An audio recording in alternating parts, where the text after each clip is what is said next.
So we're talking My Little Pony Season 6, Episode 7, Newbie Dash. And yes, this is the episode where Rainbow Dash finally becomes a Wonderbolt.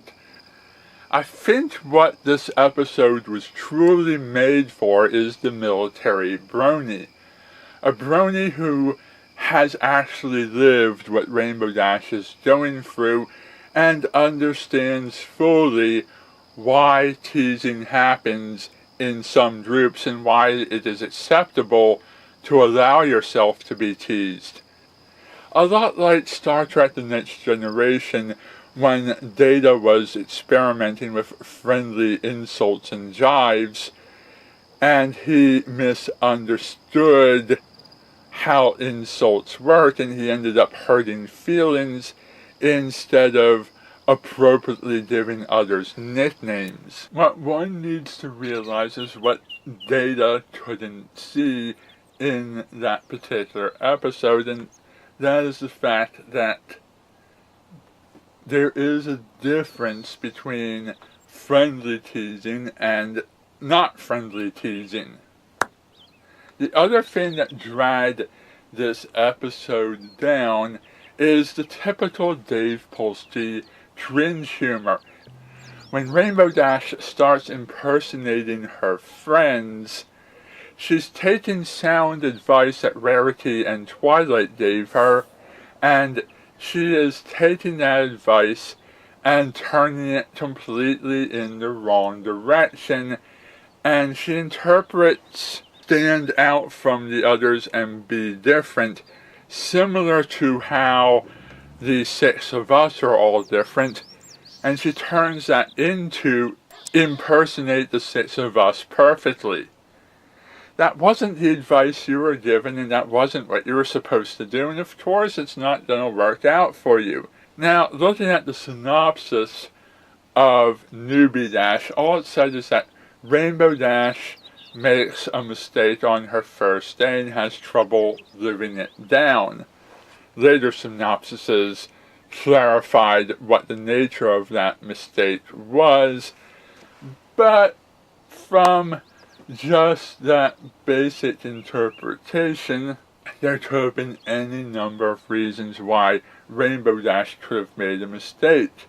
Some thoughts led back to Star Trek The Next Generation, which I talked about earlier briefly, with the idea that the Wonderbolt newbies could have performed a stunt so dangerous that would have put other lives at risk. Or perhaps Rainbow Dash was crippled by the nerves that she had in Sonic Rainboom and couldn't do anything right. Or maybe she was too busy showboating and being egotistical to show off her loyalty and her more down-to-earth personalities. Or perhaps Rainbow got captured with Tank or Stoodaloo or Rarity, or maybe a Daring Do-Book, in a position of being less cool than she would have preferred. But instead of doing any of those routes, we went for the make a mistake on the job and end up in a trash can with an embarrassing nickname, going back to the classic rainbow trash that she's been called 100 times before. Although, as Pinkie Pie pointed out, it's lucky we didn't get the nickname Rainbow Trash, because that would have been even more embarrassing. The episode starts out with Rainbow Dash and Stoodaloo walking along and talking when Spitfire announces that Rainbow Dash is going to be a Wonderbolt, making one of the most epic entrances ever, as well as giving the audience the reaction that the audience is having placed upon Stoodaloo and Rainbow Dash's exaggerated smile. In the next sequence, we see Rainbow Dash packing her bags to leave for the Wonderbolt's barracks. She almost packs Spike, and Pinkie helps her almost pack Spike. Luckily, Spike gets out of the situation. Otherwise, we would have had an episode where Spike accidentally tags along to the Wonderbolt's barracks, And then it would have been all Spite's fault whatever happened to Rainbow Dash, and she would have messed up while trying to hide him and keep him secret. Luckily, Spite didn't get packed in the bags because I don't think you're allowed to have stowaways when you're a Wonderbolt. Next, we get some great continuity to past Wonderbolt episodes, namely Testing 1, 2, 3, as Rainbow Dash brings up the history of the Wonderbolts and helps expand on that history. We do a great bit of Wonderbolt world building as we discuss things like the trophies in the trophy case and talk about how many Wonderbolts were part of the original team and why certain numbers are part of tradition, and we hear a motto, and we get really into the whole workings of how the Wonderbolts work. And we get to see how much this is like a military family and how much it's possibly different. Although not being a member of the military, I can't speak for this episode. I am honestly eagerly waiting the review by Firebrand and some of the other military bronies to hear how things are similar or different from the way a real military situation works. But a little bit after we get through the whole Wonderbolt military thing, that's when Rainbow Dash makes her big mistake of failing to look both ways before crossing the street, and she ends up in the trash can. She gets the embarrassing nickname and the flashback to flight camp where eerily similar instance happened to her.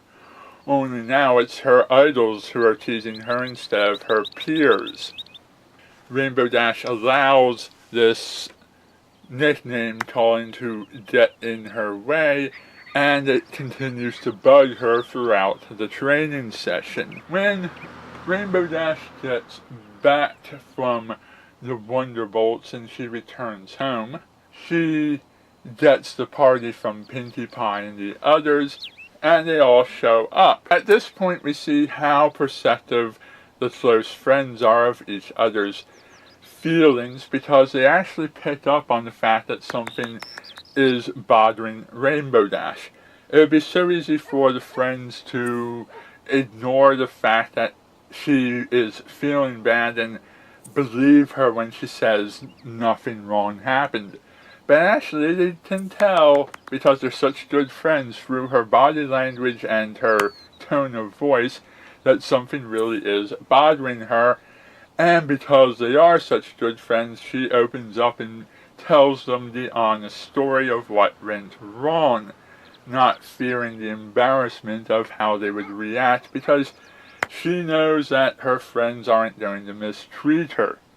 Rainbow Dash tells them the story of what happens, and they give her good advice that she could make a different impression and be known for something else.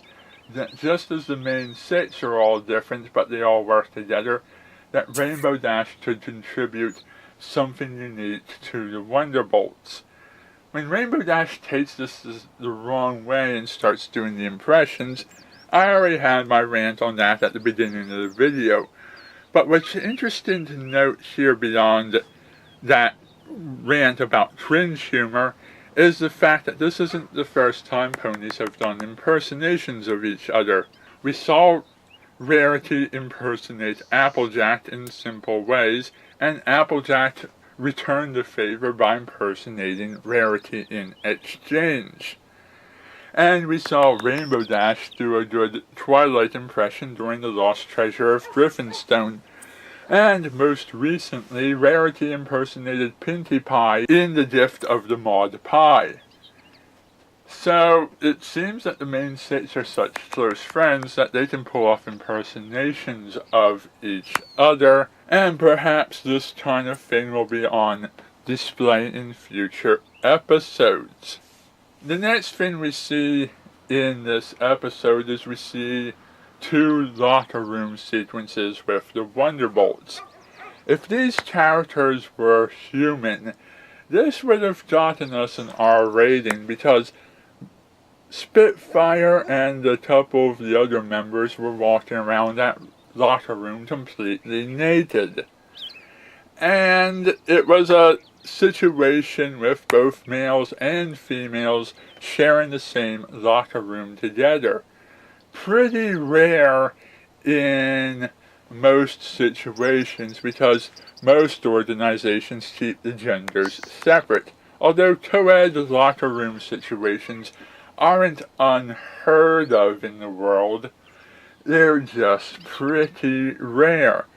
But this is Pony World and most ponies are naked all the time, so one really shouldn't overthink things the same way they did overthink them for Tree Hugger doing her nude modeling.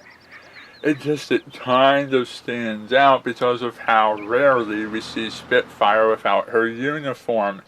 Definitely something you couldn't show in Equestria Girls unless the production had been animated and aired exclusively in Japan. After failing to impress the Wonderbolts by impersonating her friends, and failing to ditch the Rainbow Trash nickname, Rainbow Dash sees one last opportunity to become something better by having a flashy entrance as she performs her Wonderbolt routine. She enlists the help of Scootaloo, who is hesitant to go through with this plan because even Scootaloo knows this is a dumb plan.